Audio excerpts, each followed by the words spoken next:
what did you get from him? What kind of a guy was he, and why did you feel he wanted to talk about 9/11 so much? Well, that's the tragedy of the whole thing, Jack, is what an amazing man Barry was. I mean, he told no lies. You know, Barry was definitely a no-nonsense kind of guy.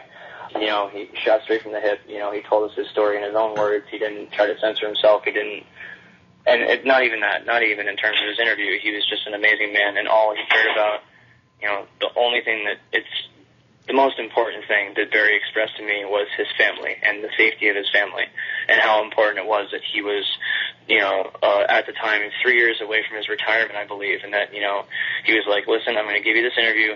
You can't refer to my job in the movie. You can't refer to where I work at all. And we didn't. I mean, I could show people the rough cut at the final cut where it comes up. It just says Barry Jennings, private citizen, you know, job withheld. You know, we didn't say a thing. We just gave his name. So, I mean, I tried to remain as true to my word as possible. And that brings me to late 2007, August, I believe, is when I called Barry just to check up on him because, you know, the movie was going to be coming out soon and I just wanted to see how he was doing. And it took him a minute when I first called and introduced myself. It took him a minute to realize who I was. He might have either not, you know, he might have not understood me or, you know, who knows. But, you know, I was like, oh, you know, it's Dylan. He's like, who? I'm like, oh, you know, I'm sorry. I came down a while ago and I interviewed you.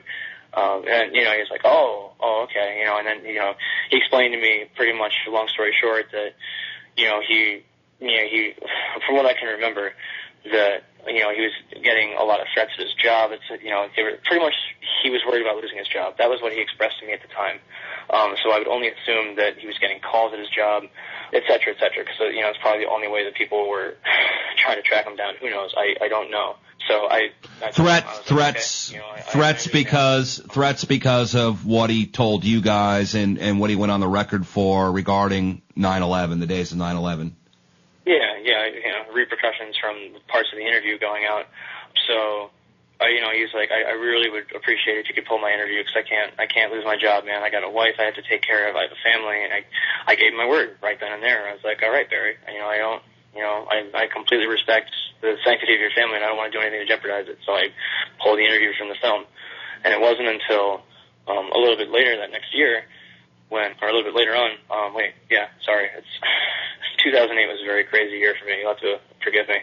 But no, it was in 2008 when the BBC interviewed me and eventually interviewed Barry about his experience inside Building 7. And it was at this point when Barry's testimony and mood seems to have completely changed. Maybe not completely, but, you know, you watch his interview with us and watch his interview with the BBC, and there's definitely two different sides to, I don't want to say two different sides. It's two different kinds of, you know what I mean? Like his cadence is different in both ones. Like he's not telling the same story in both interviews. Sure. At least that's what it seems to me. And he seems like, and especially when that part comes up in the interview where they say, oh, did you see dead bodies? Like, no, you know, I didn't see any dead bodies. You know, I said it felt like I was stepping over dead bodies. And it's like, I don't understand. Like, I wasn't trying to, like, misinterpret, but I mean, when you say that it feels like you're stepping over people, it would imply that you were. I don't know. Whatever. It does not matter. Yeah, I mean, to any reasonable person, it would look like he was pressured into retracting his original truthful statements. I mean, it's possible. It's very possible. And I guess my main concern here is I don't want to say anything that could be potentially deemed like offensive to the family because, if they do end up listening to this by any chance, I mean, all I want them to know is that, you know, the only thing that I ever tried to preserve and care about was Barry's safety and his family because I knew what was at stake. So, I mean, you know, if his family's listening, all I can say is that I'm sorry for what happened to him. And I mean, that it kind of segues into my next part. My next part of this interview is that I'm still trying to figure out what the hell happened. Because as far as I know, he did his BBC interview. That was the end of that. And then, well, it wasn't the end of that because after his BBC interview, I released the full interview online. As pretty much as a response. I was like, you know, I can't sit on this anymore. You know, I can't put it in the final cut, but I can't sit on it. It has to go out, especially after the BBC twisted his story the way they did. So, you know, I put it out on Blip, the full thing uncut. You know, people watched it, digested it, and then it was about late August that Jason told Corey and I that Alex was getting calls and emails that Barry died, and I thought it was like someone joking around. Like, I thought that either someone was playing prank on us. I thought like maybe like Troy was up to his old tricks or something. I guess I didn't want to believe it is the main thing. I really did not want to.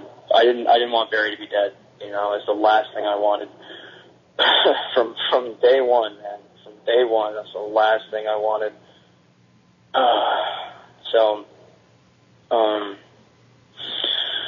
Let's see here. I'm trying to figure out what the next thing is. I mean, it was YouTube comments that, you know, weirdly enough, that, I mean, I don't want to say confirmed it, but the dates started coming up. A specific date, August 19th, 2008. That date started popping up on YouTube, comments here and there. And then eventually someone called the housing authority and they confirmed that, you know, that it was true, that he had passed away on August 19th, 2008. That freaked me and Corey out for a while. We weren't really sure what to do. A 53-year-old man who was relatively healthy, who had no history that we know of, you know, any major health problems, just passes away. There's no explanation. I think this is where, you know, the people were left with as this all happened.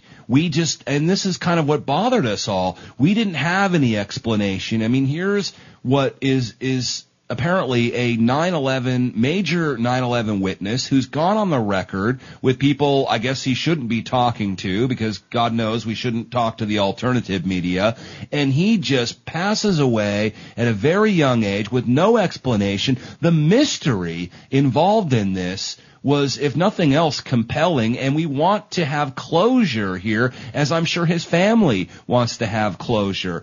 Okay, you've gone back to New York, Dylan, and this is why we have you on today. You've gone back to New York. You've looked into this a little bit more, and you might have at least some clue as to maybe what happened or how the circumstances might have been a little funky. I want you to talk about that. What do we know now? Well, pretty much, there's one thing that I wanted to bring up before we get into that, is that the only thing that we could gather was that, from what we heard, is that he spent a couple days in the hospital and then passed away. And that was pretty much the only thing we could hear. There's no obituaries. There's nothing in the public record at all. There was nothing. And Barry also happened to die the very week that the final NIST report on Building 7 came out. I believe literally 3 days before. I mean, yeah. I may be off by like 1 or 2, but he literally died the week the NIST report comes out and says that, you know, says what it says. You know, I don't need to go into it. And, of course, completely discounting his testimony. And I tried to tell the guys at NIST, and I tried to point them towards the interview that we did with him. Just in terms of full disclosure, I was like, you know, guys, just in terms of your investigation, I figure you might be interested in seeing this footage. So with that being said, I found myself back in New York, you know, these past couple days, you know, doing some work on some things. And the first thing I decided to do when I got my rental car was drive down to Long Island, because I still had Barry's address from when he gave it to me. You know, he gave me his address to mail him DVD of the interview and stuff, and it was done. So I still had that, and I was like, I have to do this. You know, I have a car, I have a couple hours, I need to drive to his house and just see for myself. So it was about an hour from Manhattan. You know, I had a long time to think about things and just kind of prepare myself. I actually had a letter written up just in case they weren't there, just kind of like, you know, hey, offering my condolences and just letting them know that I was in the area, you know, if they wanted to meet up or talk, you know, just to put it out there. Because I guess the last thing that I want them to think is that, you know, that I don't care or that I never cared, because I still do. Yeah. I always will. I mean, I have to know what happened to him. I mean, and especially if something bad happened to Barry, and especially if his family is still suffering because of it, the last thing that I want them to feel is that their life is completely destroyed and there's no way of at least trying to fix it. I mean, and I don't know, man. It was rough pulling up to his house even before I could even see it, you know, because I didn't know what to expect. You know, was his family going to be there? Were they going to be gone? You know, what was going to be there? So I pulled up, and it was funny because I don't want to say ironically, but it was oddly enough, it was Easter Sunday when I wound up driving out there, and that was pretty much my only window to do it And I was pulling up, and I saw all these cars, like, parked, like, in the neighborhood pulling up, and I was like, man, they're probably going to be home. You know, they're probably going to be in the middle of Easter, and I was like, maybe I really shouldn't, you know, if they're, like, trying to enjoy their Easter and they're doing their family thing, you know, maybe I shouldn't drop in on them. And I pull up to the house, and it's clearly empty. There's a Century 21 sign on the front lawn. The Jennings family sign is still in the mailbox, but when you open up the mailbox, there's a little red card in there from the post office that says this residence is vacant. You go up to the front door. The front door is completely padlocked. So, I left my letter there just to leave it. I wrote it and I brought it all the way there. I figured just leave it there. If by some means it gets to them, at least I tried. Again, you left a letter on the door. Do you want to just share very, very quickly, maybe some of the contents of that letter? It's up to you.